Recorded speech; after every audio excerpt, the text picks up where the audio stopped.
नमस्कार मित्रों, स्वागत है टारगेट विथ सुमित चैनल पर। तो आपके सामने हम लेकर आए हैं आज प्राचीन भारत का इतिहास। इसमें हम लोग प्राचीन भारत के कम से कम 200 से 300 प्रश्न करेंगे, ठीक है। और यह वीडियो 2-3 पार्ट में होगी, जिससे हम लोग सभी क्वेश्चन को कवर कर लें और इसके बाहर किसी भी एग्जाम के लिए कोई अलग से प्रैक्टिस आपको ना करना पड़े, ठीक। इसलिए हम लोग इसको बहुत अच्छे से करेंगे। तो चलिए स्टार्ट करते हैं। पहला प्रश्न, प्राचीन काल में स्रोत सामग्री लिखने के लिए प्रयुक्त भाषा थी। किस भाषा में लिखा जाता था? लिखा जाता था संस्कृत भाषा में। अगले प्रश्न की ओर चलिए।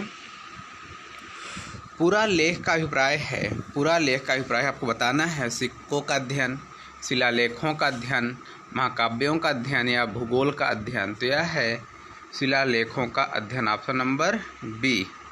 क्या है? ऑप्शन नंबर बी, शिलालेखों का अध्ययन।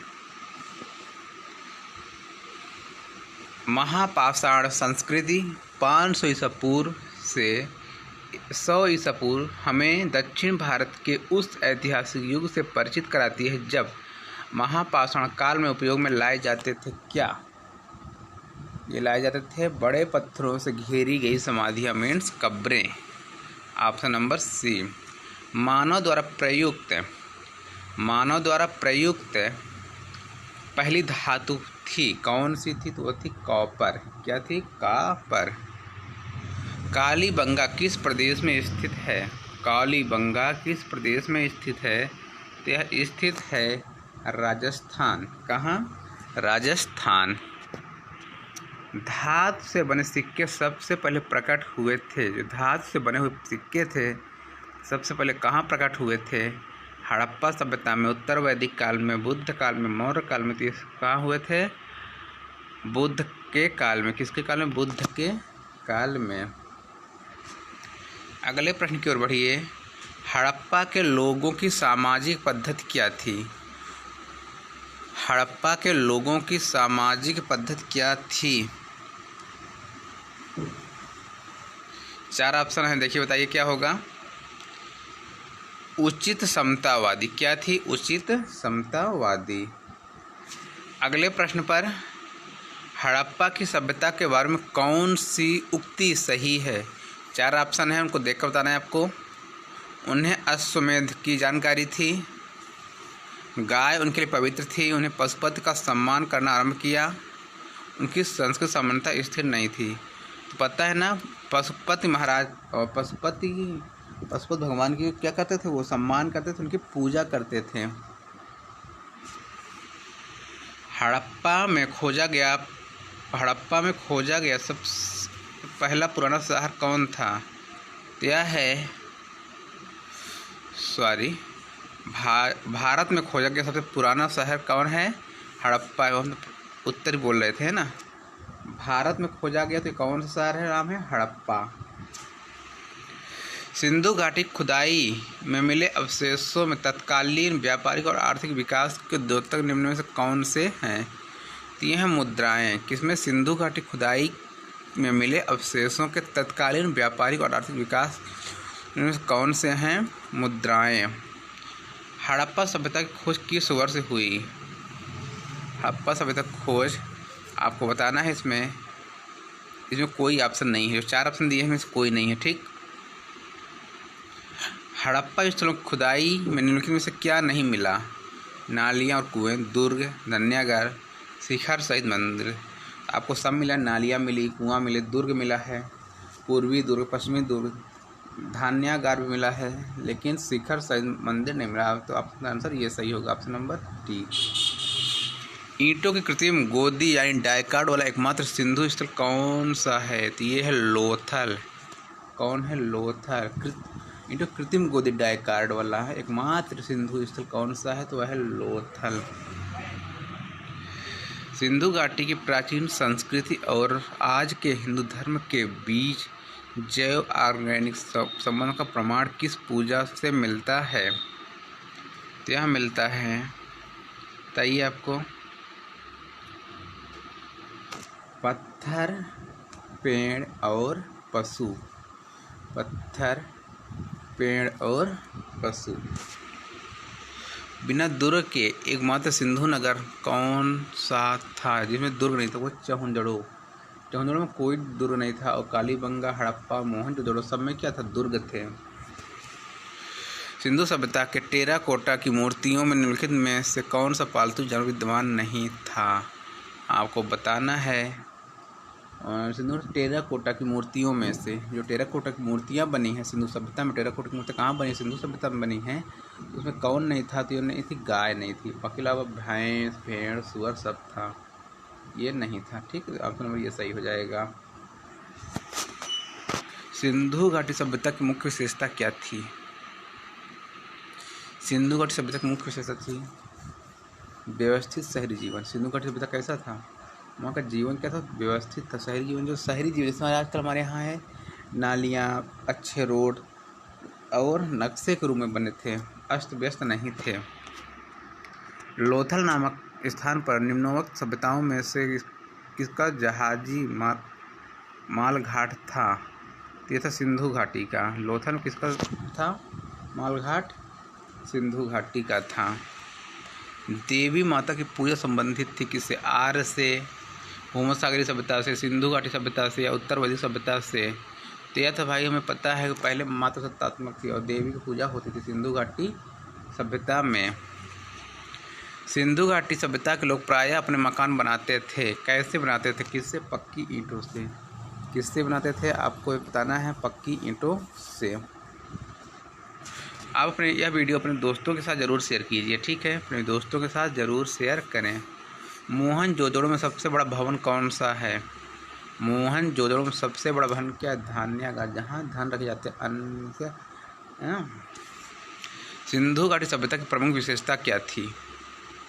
नगर सभ्यता। सबको पता है सिंधु घाटी नगर सभ्यता है। सिंधु घाटी सभ्यता का पत्तन नगर बंदरगाह कौन सा है? आपको पता है लोथल। सिंधु घाटी का सभ्यता का जो बंदरगाह है, पत्तन है बंदरगाह, वह है लोथल। निम्नलिखित विद्वानों में से हड़प्पा सभ्यता का सर्वप्रथम खोजकर्ता कौन है? हड़प्पा की खोज किसने की थी? दयाराम साहनी ने 1921 में। निम्नलिखित में से किस द्रव्य का उपयोग हड़प्पा काल की मुद्राओं के निर्माण में मुख्य रूप से किया जाता था? वह था टेराकोटा। किसका? टेराकोटा। कहाँ? हड़प्पा काल में। निम्नलिखित में से कौन हड़प्पा संस्कृति के अध्ययन के साथ संबंध नहीं है? P.S. वत्स।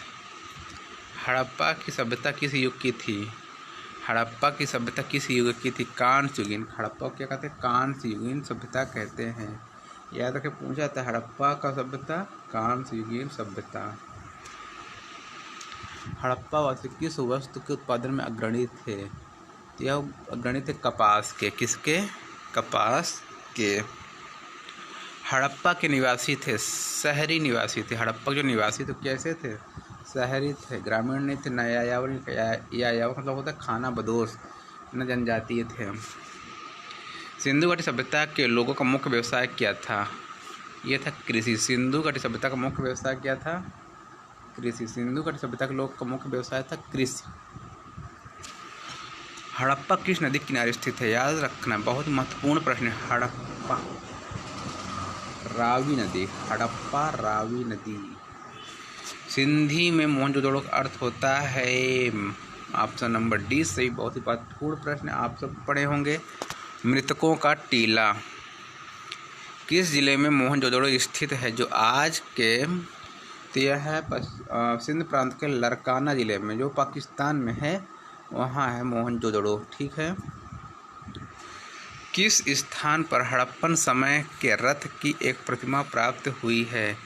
तो यह किसकी प्रतिमा पूछ रहा है? रथ की एक प्रतिमा प्राप्त होती है दैमाबाद से। कहाँ से?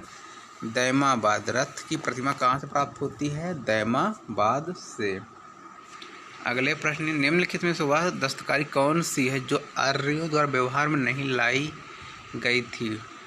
तो ये था लुहार काम। जो आर्य लुहार गिरी काम नहीं करते थे, वो मृदभांड बनाते थे, आभूषण बनाए, बढ़ई गिरी काम किए, लेकिन लुहार का काम नहीं किए। निम्नलिखित में से किस वेद में प्राचीन वैदिक युग की सभ्यता के बारे में सूचना दी गई है? तो यह दी गई है ऋग्वेद में। ऋग्वेद में प्राचीन वेदों की सूचना दी गई है। आगे बढ़िए प्रश्न में 37 नंबर, निम्नलिखित में से कौन सा प्राचीन भारतीय नगर 3 विद्वान संतों कपिल, गार्गी और मैत्रेय का घर था? तो यह है भैया मिथिला। कौन है? कपिल, गार्गी और मैत्रेय का घर कहाँ है? मिथिला। मिथिला कहाँ है? बिहार में है ना। भारतीय शासन के प्रतीक ये सब सत्यमेव जयते किस ग्रंथ से लिया गया है? तो यह लिया गया मुंडकोपनिषद। किससे? मुंडकोपनिषद से। अगले प्रश्न के साथ, वेद शब्द का अर्थ होता है ज्ञान। वेद क्या होता है? ज्ञान। वेद का अर्थ होता है ज्ञान। वेदों को माना जाता है क्या? वेदों को माना जाता है श्रुति। क्या कहा जाता है वेदों को? श्रुति। याद रखिए, वेदों को माना जाता है श्रुति। क्लियर? भारत में वर्ण व्यवस्था किस लिए बनाई गई थी? व्यवसायिक श्रम विभाजन के लिए। किसके लिए? व्यवसायिक श्रम विभाजन। जो वर्ण व्यवस्था थी, जो आज भी है, ब्राह्मण, क्षत्रिय, शूद्र, वैश्य, शूद्र, इसके लिए थी व्यवसायिक श्रम विभाजन। किसको क्या काम करना है, लेकिन ऐसा कुछ नहीं होना चाहिए। ठीक है ना? और जिसकी जो इच्छा वो करे।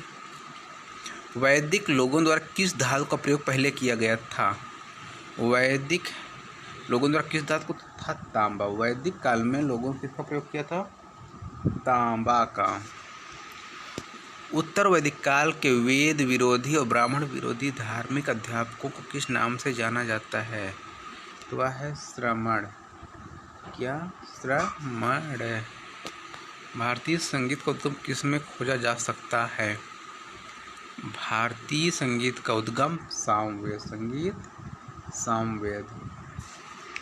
इनमें से किस फसल का ज्ञान वैदिक काल के लोगों को नहीं था? तो वह है तंबाकू। तंबाकू कौन सिखा गए भैया?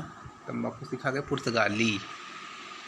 प्रारंभिक आर्यों के बारे में निम्नोक्त कथनों में से कौन सा सही नहीं है?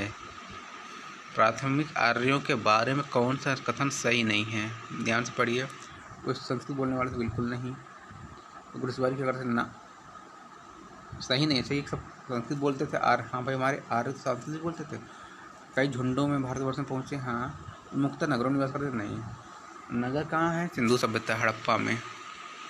वैदिक युग में राजा अपनी जनता से जो कर वसूल करते थे तो उसे क्या कहते थे? बलि। क्या कहते थे? बलि। बलि वसूल करते थे लोग वैदिक काल वाले। वैदिक कार्यों का प्रमुख भोजन था दूध और उसके उत्पाद। आर्यों मतलब आर्य अनार्यों के साथ अपने संघर्ष में सफल रहे, क्योंकि उन्होंने घोड़े द्वारा चलाए गए रथों का प्रयोग किया। वे पैमाने का प्रयोग किया नहीं। ये गलत। वे लंबे समय तक बलवान थे ना। ये आर्य सभ्यता में मनुष्य के जीवन के आयु के आरोही क्रमानुसार निम्नलिखित चरणों में से कौन सा विकल्प सही है?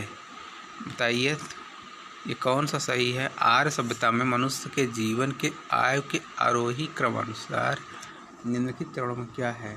पहले ब्रह्मचर्य आए, फिर गृहस्थ, फिर वानप्रस्थ, फिर संन्यास। ब्रह्मचर्य, गृहस्थ, वानप्रस्थ और संन्यास।